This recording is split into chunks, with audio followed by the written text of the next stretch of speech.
everybody, welcome to Plumbing with Tim. Today we're on location in beautiful Melbourne Beach, Florida.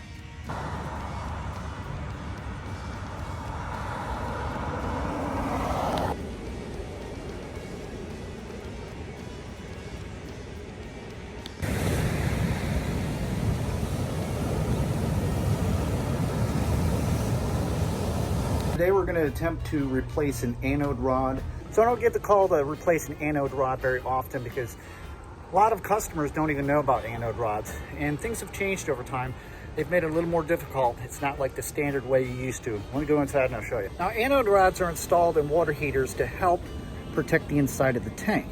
Usually made out of aluminum or magnesium and stuff. So it's a sacrificial rod that's installed in there to collect impurities inside the water to prolong the length and the durability and the lifespan of a water heater. Like I said, nowadays most people don't know about them, and times have changed. So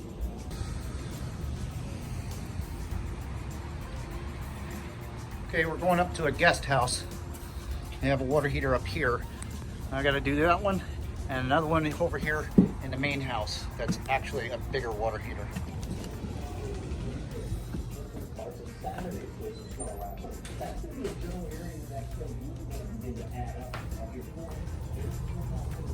Here's the first one. It's a 40 gallon. And I've already taken it out. I'm waiting on the part to come in. So I'll get back to you when we get to the main house and do the big water heater and show you how to get these things out. We're down to the house. Let it open up and drain.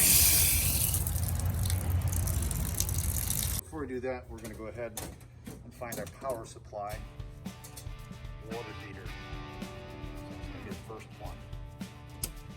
All right, open up all your faucets and stuff. Get everything drained down in the house. Into the main part of the house.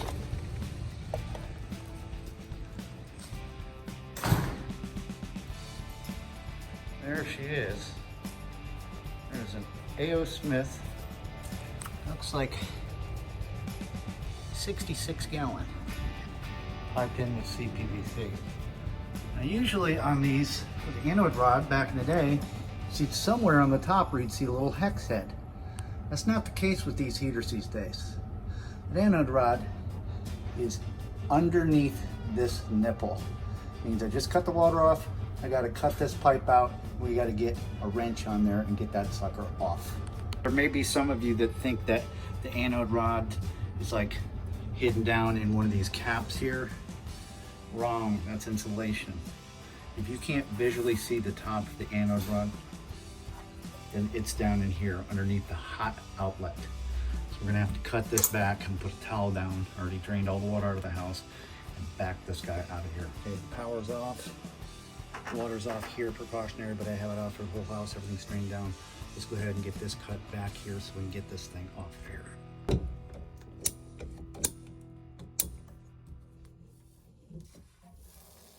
Nice and easy. Take your time.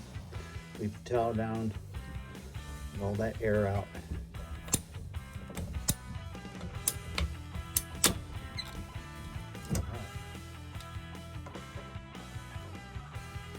All right, we're gonna take that brass, the CPVC fitting off, but I don't think I'm gonna have enough behind me, so I've got a piece of 1.5 inch pipe I'm gonna use as a breaker bar. Slide it right over top of that, like so. And then see if we can get that thing to move.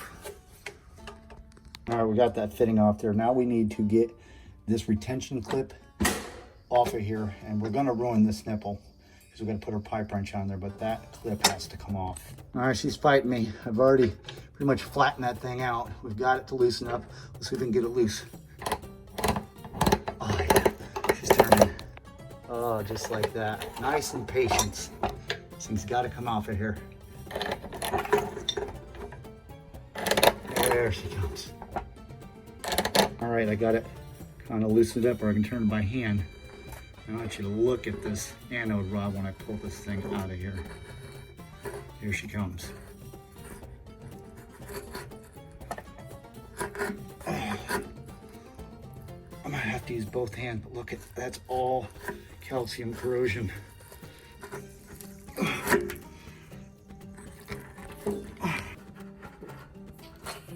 Oh, look at that thing.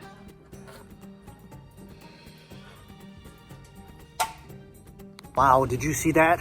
Have a look at this old anode rod. Brought it outside, it made quite a mess. There's the rod itself. All this white stuff is calcium and mineral backup. The reason why we changed this out is because the homeowner, was starting to smell rotten egg smell in the hot water. And this is why. Look at that. Right here is what the new replacement looks like. That's what it used to look like before it went bad. See, we had the towel down here when I was doing that. I made quite a mess. And shop vac and stuff. I'll wipe this all down.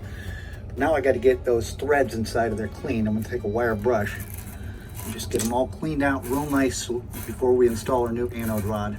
All right, as you can see, I kind of have a little bit of an issue. I don't know if this anode rod I'm going to be able to get up high enough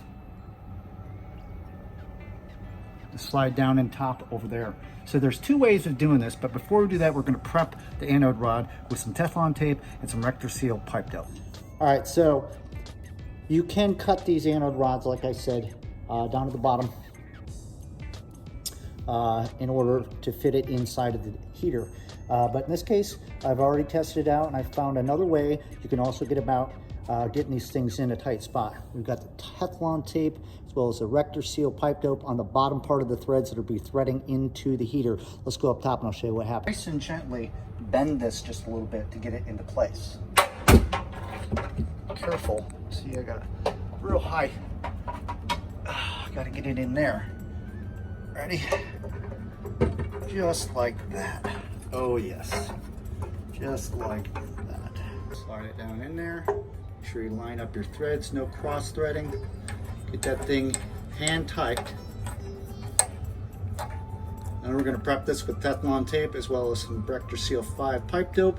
Put our brass to CPVC fitting on there, and we're going to tighten the two of them together with putting our wrench on that fitting.